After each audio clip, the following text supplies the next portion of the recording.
ఎవరు బాగా చేశారని ఎవరికి ఓటు వేసారో he becomes the best actor. Okay. Yeah.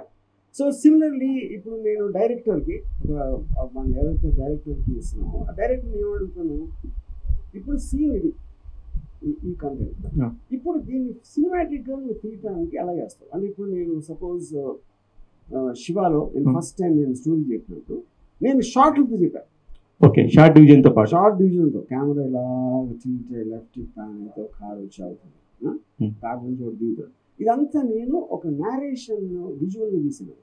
Okay. అలాంటిది నేను ఇవ్వచ్చు ఒక సిచ్యువేషన్. ఓకే.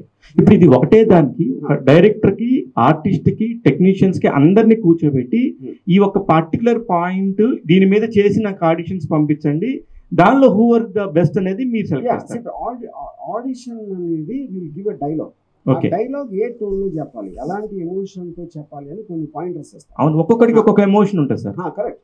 ఆ పాయింటర్స్ ఇస్తాం. అంటే ఇప్పుడు ఇది నీకు చాలా కోపం వచ్చింది, ఈ డైలాగ్ యూజ్ చేసి ఆయన తిట్టావు, లేకపోతే నువ్వు బాధపడ్డావు, లేకపోతే ఏదో ఫీడింగ్ చేసావు, ఇలాంటి మనం పాయింటర్స్ పెడతాం. అది కూడా ఇట్ ఓపెన్ ఏమి ఇచ్చామని. సో ఆ పారామీటర్లోనే చేస్తున్నాడు చేసి.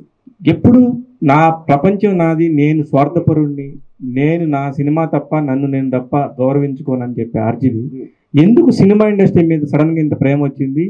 ఒక మంచి ఆర్టిస్టుల ఇండస్ట్రీకి వాళ్ళని ఎందుకు అనిపించింది? సినిమా ఇండస్ట్రీ ప్రేమ రాలేదు, బుద్ధి వచ్చింది. ఓకే. ఫైనల్లీ సార్ అంటే అది ఓన్లీ ప్రేమ కాదు, అంటే ఈ టాలెంట్ మేకింగ్ లో ఓన్లీ టాలెంట్ మేకింగ్ కోసమే పీపుల్స్ ఉపయోగిస్తారు, క్రౌడ్ ఫండెడ్ కోసం కూడా వాళ్ళని అడిగే అవకాశం ఉంది.